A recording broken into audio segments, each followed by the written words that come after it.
দালালদেরকে বিশ্বাস করে মানুষ, কিন্তু এজেন্টদের বা সরকারকে বিশ্বাস করে না। সরকারকেই বিশ্বাস করছে না মানুষ, কিন্তু উল্টো প্রতারক দালালদেরকে বিশ্বাস করছে। এই দায় আসলে কার? সরকারের ক্ষেত্রে করণীয় আছে কিনা? পাশাপাশি আমি আরেকটি প্রশ্ন করতে চাই যে 14টা ধাপ পেরোতে হয় আমাদের একজন বিদেশি প্রবাসীকে বিদেশে যেতে হলে। কেবলমাত্র বেসরকারি খাতের যারা রয়েছেন এজেন্ট বা তারাই কি প্রতারক, তারাই একমাত্র দায়ী এই প্রতারণার জন্য? এই 14 ধাপের মধ্যে যারা থাকেন তারা কি কোনো অংশে দায়ী না? কিন্তু তাদেরকে কখনো অভিযোগ করা হয় না, মানে অভিযুক্ত করা হয় না, এটা কারণ? না, ধন্যবাদ। আপনি খুব ভালো প্রশ্ন করেছেন। আপনি দেখেন, যতগুলো লোক বাংলাদেশ থেকে বিদেশে যাচ্ছে, এই যে 1-1.5 কোটি মানুষ, তারা প্রত্যেকে বিএমইটের স্মার্ট কার্ড, গভর্নমেন্টের স্মার্ট কার্ড নিয়ে যাচ্ছে।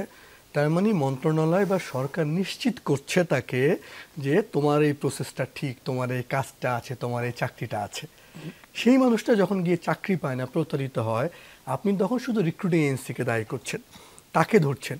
কিন্তু যে কর্মকর্তা এর সঙ্গে ছিল, তাহলে আপনি কি দেখে অনুমোদন দিলেন? তাহলে আপনি, আপনার কাজটা কোথায়? বিএমইটের স্মার্ট কার্ডটা নিয়ে সে যখন প্রতারিত হচ্ছে, তাহলে তো তার কি কোনো দায় নেই? আপনি কখনোই এই যে সবসময় দেখবেন আপনি, আমরা মানে ব্যবসায়ীদেরকে বা তাদেরকে দায়ী করি, তাদের তো দায় অবশ্যই রয়েছে, কিন্তু তাহলে রেগুলেটরি অথরিটি হিসেবে সরকারের ভূমিকাটা কি? সেই ভূমিকা আপনি পারবেন না। এই যে মালয়েশিয়ার সিন্ডিকেট হলো, আপনি 24-25 হাজার কোটি টাকা নিয়ে গেল, এক একজন কর্মীর যেই পাঠানো খরচ করার কথা 4 থেকে 10 গুণ বেশি গুণ 5 লাখ 6 লাখ টাকা নেওয়া হলো। তো সেই জায়গাটাতে সরকারের কাজটা কি? আমি আপনাকে যদি বলি, 2016-17 সালে যখন কর্মীরা, সরকার বলল যে মাত্র 37,000 টাকায় যাবে, আমি তখন ধারাবাহিকভাবে প্রথমত রিপোর্ট করে দেখালাম 3.5-4 লাখ টাকা লাগে এবং এইভাবে টাকাগুলো নেয়।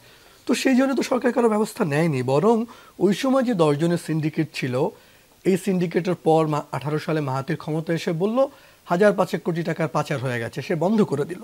বন্ধ করে দেওয়ার পর আপনি আবার 23 সালে এসে আবার যেই সিন্ডিকেটের কারণে বন্ধ হয়ে গেল, সেই সিন্ডিকেটকে আপনি আবার দিলেন বাজার করার জন্য, ওপেন করার জন্য। এবং তারা এবার 10 জনের জায়গায় 25 জনের সিন্ডিকেট, যেখানে একাধিক এমপি প্রভাবশালী জড়িত, সেখানে লেফটেন্যান্ট জেনারেলরা জড়িত সাবেক। এই যে সিন্ডিকেট, তাদের সন্দেহ প্রকাশ্যে ধরেন, এবং একাধিকভাবে আমি আমার রিপোর্টে বলেছি যে এই সিন্ডিকেটের কারণে হয়েছে। আমরা কিন্তু রাষ্ট্র সর্বোচ্চ পর্যায় থেকে, একদম প্রধানমন্ত্রীর কার্যালয় থেকে আরম্ভ করে সমস্ত দপ্তর থেকে অনুমোদন দেওয়া হলো যে তারাই কর্মী পাঠাবেন। এবং সিন্ডিকেটটা কত গেল? একজন কর্মী শুধু যাওয়ার জন্য সিন্ডিকেটকে 1 লাখ টাকার বেশি দিতে হয়েছে, যে টাকাটা বড় অংশ মালয়েশিয়া চলে গেছে। তো এর জন্য কি, এই যে টাকাটা তো আসলে কর্মী দিয়েছে, তার জমি জমা বিক্রি করে দিয়েছে, এই যে এত বড় সিন্ডিকেটটাও হলো, তো সেই জন্য তাহলে সরকারের কি কোনো ব্যর্থতা নেই? ওই সময়ের বিএমইটি মন্ত্রণালয়, তাদেরকে কি আমরা জবাব দিতে আনতে পেরেছি? একেবারেই আমরা পারিনি। এবং এই কারণে আপনি দেখবেন সবসময় হচ্ছে আমরা মানে শ্রমিকদেরকে বলি যে তুমি দালালের কাছে যাও কেন, তুমি টাকা দিলা কেন? কিন্তু আপনি যেটা সুলতান ভাইয়ের আলোচনাতেও শুনলেন, ধরেন টাঙ্গাইলের একজন মানুষ বিদেশে যাবেন, কিংবা মুন্সিগঞ্জ বা শরীয়তপুরের একজন মানুষ, ওইখানে তো তার জন্য কোনো রিক্রুটিং এজেন্সি নাই, সরকারের কোনো সংস্থাও নাই। সরকারের যে দপ্তরটা রয়েছে এখানে জেলা পর্যায়ের, কোনো শ্রমিক যদি সেখানে গিয়ে বলে যে আপনি আমাকে বিদেশে পাঠান, ওই সরকারি দপ্তরের তো কোনো সক্ষমতা নেই। তার মানে বাধ্য হয়ে, তার রিক্রুটিং এজেন্সি নেই, সরকারি কোনো দপ্তর নেই। আপনি বলছেন দালালের কাছে যাবে না, কিন্তু তাকে সেবা দেওয়ার জন্য শুধুমাত্র মধ্যস্বত্বভোগী রয়েছে, যার কারণে সে মধ্যস্বত্বভোগীর কাছেই যাচ্ছে। এবং গ্রামের দালাল, তারপরে শহরের দালাল, তারপরে ঢাকা শহরে, এই যে বারবার কানেকশন, ওইখান থেকে আবার ডিমান্ড ভিসা কিনছে, সিন্ডিকেট করছে, যার ফলে কিন্তু খরচটা আপনার ধাপে ধাপে ধাপে ধাপে বেড়ে যাচ্ছে। এবং এই প্রক্রিয়া কিন্তু আমরা জানি বছরের পর বছর ধরে চলছে। কিন্তু সেই জন্য কিন্তু আপনি কখনোই যারা দায়ী তাদেরকে বিচার আওতা আনেননি। এবং মর্যাদা দেওয়ার কথাটা এই জন্য বলছি, যেই মন্ত্রণালয় আপনাকে 25-26 বিলিয়ন ডলার দিচ্ছে, সেই মন্ত্রণালয়ের বাজেট হচ্ছে সরকারের 55টা মন্ত্রণালয়ের মধ্যে একদম শেষের দিকে। সেলিম ভাই প্রবাসী লাউঞ্জের কথা বললো, আমরা অনেক সময় প্রবাসী লাউঞ্জের কথা বলি, আমি আসলে অন রেকর্ডই বলতে বাধ্য হচ্ছি। এই যে প্রবাসী লাউঞ্জটা, আপনি যা লাউঞ্জ মানে আপনি কি বুঝি, যেখানে আমরা, আমাদের একটা কার্ড থাকে, টাকা ছাড়া আমরা বসে খেতে পারি। কিন্তু আপনি প্রবাসী লাউঞ্জ মানে আপনি ইমিগ্রেশন করার পর বোর্ডিংয়ে আপনি একটা জায়গায়, আগেও বসার জায়গা ছিল, এখনো সেই বসার জায়গাটা আপনি লাউঞ্জ বানিয়ে আপনি তাকে বার্গার বা অন্য কিছু খেতে দিচ্ছেন। তার কাছে কি আসলে ওই সময় টাকা আছে খাওয়ার জন্য বার্গার বা লাঞ্চ, বা সে ওটা খাবে? ওই জায়গা তো সে এমনি আগেও বসতে পারতো। এই যে আমরা মুখরোচক কথা বলি, যেটা সুলতান ভাই বললেন, বার্গারের দোকানও আগেও দোকান ছিল, ওইখানেও আগে দোকান ছিল। এই যে মুখরোচক কিছু কিছু করি আমরা, এই করেছি ট্যান করেছি, কিন্তু বাস্তবতা হচ্ছে আপনি কতটা করেছেন তার ডিপেন্ড করে। তার আগে যেতে 5 লাখ টাকা লাগতো, এখন সেই খরচটা কমে কি 1 লাখ টাকা হয়েছে কিনা? আগে চেনে গিয়ে প্রতারিত, এখন কি প্রতারণা বন্ধ হয়েছে কিনা? আপনি এই 2025 সালে এসে যদি বলি, প্রতি বছর গড়ে 1 লাখ লোক প্রায় শূন্য হাতে ফেরে ডিপোর্টি হিসেবে, কিন্তু এয়ারপোর্টে এখন পর্যন্ত এই কোনো কৌশল কর্মকাঠামো আমাদের নেই। একজন মেয়ে সৌদি আরব থেকে টর্চার হয়ে যৌন নিপীড়ন হয়ে ফিরলে কিংবা সন্তান নিয়ে ফিরলে তিনি কোথায় যাবেন, তিনি মানসিক ভারসাম্য হলে কোথায় যাবেন। আমরা অনেক বছর ধরে বলছি একটা কাঠামো করা হোক, যে কাঠামোর মধ্যে লেখা থাকবে একজন নারী আসলে সে প্রবাসী কল্যাণ ডেস্কে যাবে, সে এফসেকের কাছে যাবে, সে পুলিশের কাছে যাবে, তারপর সরকারি সংস্থা এই করবে, বেসরকারি, কেউ জানেই না কি করতে হবে। তার ফলে আপনি দেখবেন মাঝে মধ্যে আমরা পাই তিনি মানসিক ভারসাম্য হারিয়ে আসছেন।